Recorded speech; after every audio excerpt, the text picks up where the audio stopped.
दोस्तों, रामायण तो आप सभी ने देखी होगी और रामायण के सभी पात्रों को भी आप जानते होंगे।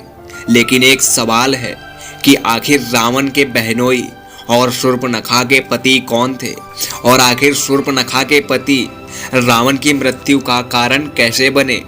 आइए जानते हैं आज की इस खास वीडियो में, इसलिए इस वीडियो को अंत तक अवश्य देखें। शूर्पणखा महर्षि विश्रवा व कैकसी की पुत्री थी। वह रावण, कुंभकर्ण और विभीषण की बहन थी। शूर्पणखा शुरू से ही अति सुंदर व बड़े बड़े नाखूनों वाली स्त्री थी। बचपन में उसका नाम मीनाक्षी था, अर्थात जिसकी आंखें मछली के समान हो। बाद में उसे चंद्रमुखी के नाम से भी जाना जाने लगा, अर्थात जिसका मुख चंद्रमा के समान हो। शूर्पणखा के नाखून अत्यधिक बड़े व नुकीले हुआ करते थे, इसलिए उसका नाम शूर्पणखा भी पड़ा। जब शूर्पणखा विवाह के योग्य हो गई, तब उसका विवाह दैत्यराज कालनेय के पुत्र विद्युतजिह्वा से करवा दिया गया। विद्युतजिह्वा भी रावण के समान परम प्रतापी था। वह दैत्य जाति का राजकुमार था। उसके अंदर भी रावण के समान संपूर्ण पृथ्वी पर शासन करने व राजा बनने की चाह थी। रावण लंका का राजा था। वह अत्यंत बलवान था। उसने अपने पराक्रम के बल पर अनेक राज्यों को अपने अधीन कर लिया था। वह संपूर्ण पृथ्वी लोक, देवलोक व पाताल लोक को अपने अधीन करना चाहता था। इसलिए उसने अपने जीवन काल में कई युद्ध लड़े। एक दिन उसका सामना दैत्य राजा कालनेय से भी हुआ। उनकी सेना में उसका पुत्र विद्युतजिह्वा भी था। रावण ने यह जानते हुए भी कि वह उसकी बहन का पति है, उसका वध कर दिया। जब शूर्पणखा को विद्युतजिह्वा की मृत्यु का समाचार पता चला तो वह अत्यंत क्रोधित हो गई।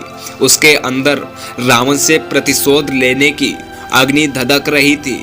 इसी प्रतिशोध की अग्नि में उसने रावण को श्राप दिया था कि वह उसकी मृत्यु का कारण बनेगी। चूंकि रावण ने भगवान ब्रह्मा व भगवान शिव की कठोर तपस्या करके अनेक वर प्राप्त किए थे, इस कारण उसे वरदान था कि उसकी मृत्यु किसी देवता, राक्षस, दैत्य, दानव, असुर, गंधर्व, किन्नर, सर्प, यक्ष, गरुड़ व गिद्ध से नहीं होगी। शूर्पणखा भी एक राक्षस थी। वो भी रावण को नहीं मार सकती थी।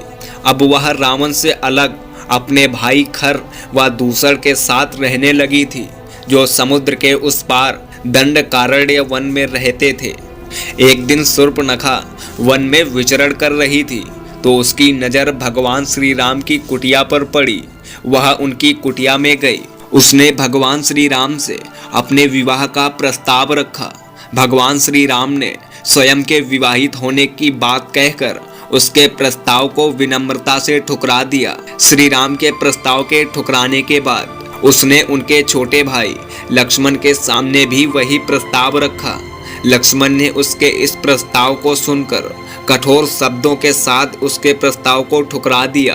दोनों भाइयों के द्वारा उससे विवाह के लिए मना किए जाने व लक्ष्मण के कटु वचन सुनकर शूर्पणखा को अत्यंत क्रोध आ गया। वह अपनी राक्षस प्रजाति के व्यवहार के अनुसार माता सीता को खाने के लिए वह उनकी ओर झपटी। माता सीता को बचाने के उद्देश्य से लक्ष्मण ने अपनी तलवार निकाली। वह शूर्पणखा की नाक व बायां कान काट दिया। यह देखकर शूर्पणखा रोते हुए वहां से चली गई। वह अपने भाई रावण के पास गई और जो हुआ उसके बारे में बताया। उसने रावण के सामने माता सीता की सुंदरता का भी बखान किया। वह रावण के लिए उसे एक उत्तम स्त्री बताया।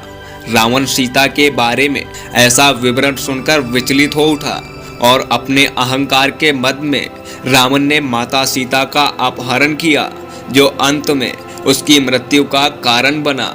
दोस्तों, अगर वीडियो पसंद आई हो तो इस वीडियो को लाइक कर दीजिए और चैनल को भी सब्सक्राइब कर लीजिए। वीडियो को पूरा देखने के लिए आपका बहुत बहुत धन्यवाद।